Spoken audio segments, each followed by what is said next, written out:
Pemirsa, Kota Denpasar, 27 Februari 2020 genap berusia 232 tahun.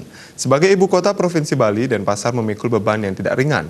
Perkembangan ekonomi yang cukup pesat memberi dampak tidak saja positif, melainkan juga negatif. Bagaimana perkembangan 21 tahun Kota Denpasar dan apa saja hal yang menjadi perhatian demi Kota Denpasar yang maju di masa depan? Simak ulasan wartawan Bali Post dalam segmen Cover Story Harian Bali Post berikut ini.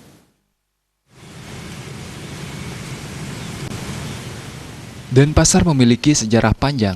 Didirikan tahun 1788.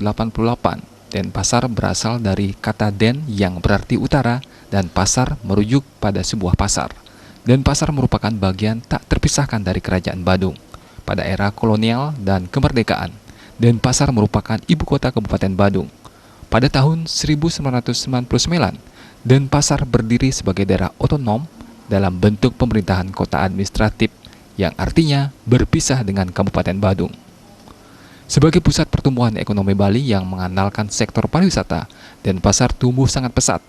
Seiring kemajuan pariwisata Bali, Denpasar ikut terdorong menjadi kota metropolitan.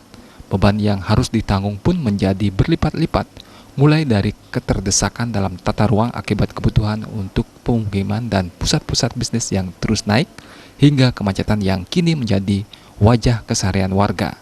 Sejumlah daerah telah berubah menjadi pemukiman yang padat, sementara hampir semua jalan di Kota Denpasar tak ada yang bebas dari kemacetan pada jam-jam sibuk.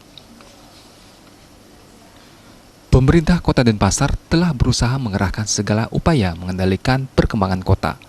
Perbaikan-perbaikan terus dilakukan agar warga kota dapat hidup lebih bahagia. Salah satu pembangunan yang direalisasikan adalah memperbanyak taman-taman kota, tempat di mana warga dapat menikmati suasana santai. Pada tahun 2018, Denpasar menjadi daerah dengan indeks kebahagiaan tertinggi di Bali. Jika rata-rata indeks kebahagiaan warga Bali di angka 72,48, warga Denpasar memiliki indeks kebahagiaan 74,63. Dalam sektor ekonomi, Pemkot Denpasar termasuk intens memperbaiki dan merevitalisasi pasar-pasar tradisional. Ini untuk memberikan dukungan kepada ekonomi rakyat di akar rumput. Selain itu, ekonomi kreatif yang menjadi tuntutan di era milenial juga tak luput terus digarap. Nampaknya Pemkot Denpasar menyadari bahwa kenyamanan dan kebahagiaan warga kota tidak akan bisa dilepaskan dari kebertahanan dalam sektor ekonomi. Karena itulah tema HUT ke-232 Kota Denpasar tahun 2020 adalah Rahayu Guna Kaya, yang kurang lebih berarti mewujudkan kebahagiaan melalui pemenuhan sisi kesejahteraan.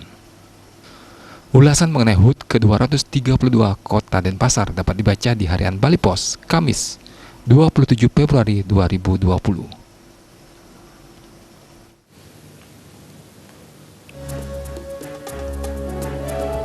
Seputar Bali Pagi akan kembali dengan informasi akurat dan merakyat lainnya.